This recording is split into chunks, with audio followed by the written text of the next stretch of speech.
Welcome दोस्तों, स्वागत है हमारे YouTube channel rainbow science classes में। दोस्तों, आई होप आप सभी लोग अच्छे होंगे, मज़ेदार होंगे, बढ़िया होंगे।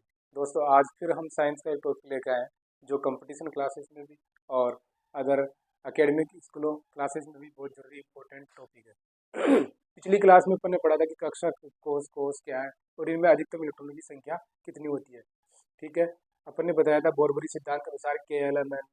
ठीक है, उसके अंदर 2n² का मान कितना होता है, 2, 8, 18, 32, इस प्रकार से भरे जाते हैं। अब नेक्स्ट जो आज का वीडियो हमारा दोस्तों, वो है कक्षकों का भरने का नियम कौन कौन से हैं। तो 3 नियम दिए थे। तीनों नियमों को जानने से पहले सबसे पहला चीज़ है हाब्बो सिद्धांत। जो हाब्बो सिद्धांत दिया गया था वो इलेक्ट्रॉनों को भरने का क्रम बताया कि इलेक्ट्रॉनों को ऊर्जा स्तर के अनुसार भरा जाएगा। ऊर्जा स्तर के अनुसार भरा जाएगा। हाब्बो नियम क्या कहता है कि हाब्बो नियम 3 नियमों का एक समूह होता है। सबसे पहले हाब्बो नियम है वो हाब्बाउ शब्द का मतलब क्या है। हाब्बाउ शब्द एक जर्मन शब्द है और दोस्तों इस जर्मन हाब्बाउ शब्द का मतलब होता है निर्माण करना। निर्माण करना या बनाना। निर्माण करना या किसी चीज को बनाना। ठीक है दोस्तों। नेक्स्ट है आबो नियम 3 नियमों का समूह होता है। मैंने बता भी रखा है, आपने पढ़ा भी होगा।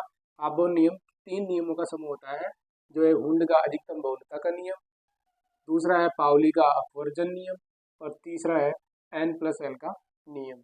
तो आज हम यहाँ पर इस वीडियो में हुंड का अधिकतम बहुलता का नियम और पाउली का अपवर्जन नियम दोनों पढ़ेंगे। नेक्स्ट दोस्तों, सबसे पहले प्रथम है हुंड का अधिकतम बहुलता का नियम। हुंड ने अधिकतम बहुलता का नियम दिया था और सन 1925 में दिया था। यह नियम क्या कहता है? हुंड ने क्या कहा कि किसी भी उपकोष में, अपन उपकोष और कोष और कक्षकों की चर्चाएं पहले कर चुके पिछले वीडियो में।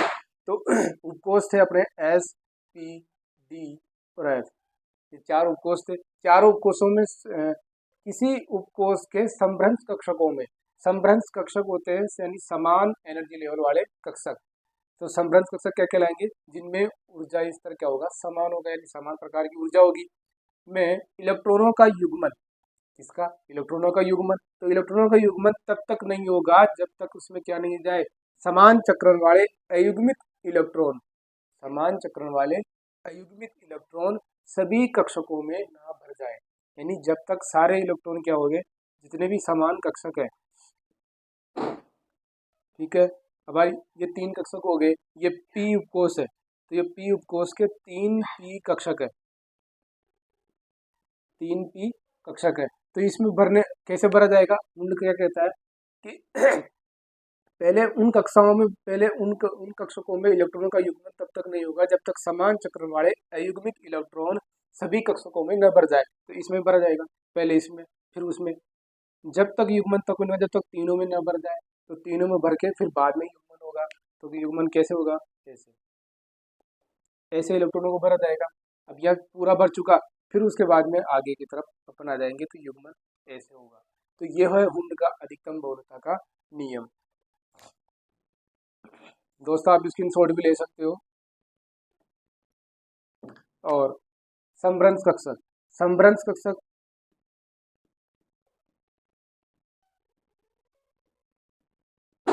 संभ्रंश कक्षक किसे कहेंगे? जिसमें क्या होगा दोस्तों? समान समान ऊर्जा होगी, जिनमें समान ऊर्जा होती है। ऊर्जा क्या होगी इनकी? समान होगी। तो वो इनकी क्या होती है? समान संभ्रंश कक्षक कहलाएंगे। संभ्रंश कक्षकों के अंदर जो उदाहरण है P उपकोष का, P उपकोष जो मैंने आपको यहाँ बता भी दिया एग्जाम्पल में, वो P उपकोष जब तक भरा जाएगा जब तक तीनों कक्षकों में न भर जाए। ठीक है, तो P उपकोष में 3 P कक्षक होते हैं। कितने होते हैं? 3 P कक्षक होते हैं। तो तीनों P कक्षक कौन कौन से होंगे? PX, PY और PZ। ये 3 कक्षक होंगे। इन तीनों की ऊर्जाएं क्या होगी? समान ऊर्जा होगी। तो ये था दोस्तों संभ्रंश कक्षक। ठीक है, किसने बताया? हुंड ने बताया कि अधिकतम बहुलता का नियम किसे कहते हैं? किसी उपकोष में संभ्रंश कक्षकों में इलेक्ट्रॉन का युग्मन तब तक नहीं होगा जब तक जब तक समान चक्रण वाले अयुग्मित इलेक्ट्रॉन पूर्ण रूप से भर न जाए। तो इसका एग्जाम्पल क्या हो गया, पी उपकोष। तो पी उपकोष में 3 पी कक्षक होते हैं और 3 पी कक्षक कौन कौन से होंगे, पी एक्स, पी वाई और पी जेड। तो ये हो गया अपना पी एक्स, पी वाई और पी जेड। ठीक है दोस्तों, तो इनकी ऊर्जा भी क्या होगी, समान होगी। नेक्स्ट है उदाहरण, नेक्स्ट नियम अपना पावली का अपवर्जन नियम। पावली का अपवर्जन नियम क्या बोलता है कि पहले प्रत्येक कक्षक में परमाणु के किन्हीं 2 इलेक्ट्रॉनों के 4 क्वांटम संख्या का मान क्या होगा, समान होगा। तो पावली ने बताया कि जिनकी क्वांटम संख्या होगी, चारों 4 क्वांटम संख्या मतलब मुख्य क्वांटम संख्या, डिंगीश क्वांटम संख्या, सकल क्वांटम संख्या।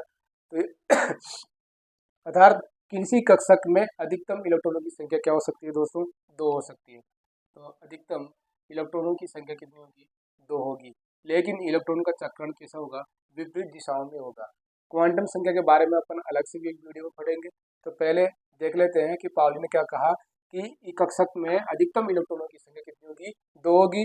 और लेकिन इलेक्ट्रॉनों का चक्रण कैसा होगा, विपरीत दिशा में चक्रण होगा। वो कैसा भरा जाएगा,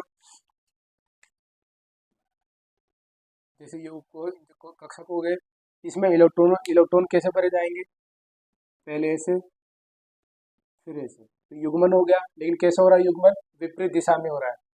ठीक है, ऐसे नहीं हो सकता और ना ही ऐसे हो सकता है, तो ये दोनों गलत है। ठीक है दोस्तों, तो चक्रण कैसे होगा, ऐसे। ठीक है, अपवाद क्या होगा इसका पावली का अपवर्जन नियम परीक्षा में पूछा जाता है और कंपटीशन क्लास में पूछा जाता है कि पावली के अपवर्जन का नियम किस तत्व के ऊपर लागू नहीं होता। तो कौन सा तत्व है दोस्तों, हाइड्रोजन तत्व के ऊपर यह पावली का अपवर्जन नियम लागू नहीं होता। क्यों नहीं होता, क्योंकि हाइड्रोजन के पास एक ही इलेक्ट्रॉन है।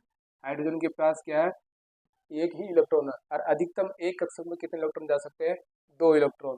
तो ये खाली अयुग्मित इलेक्ट्रॉन कक्षक हो गया। तो इसलिए ये अपवाद है किसका, पावली का अपवर्जन नियम का।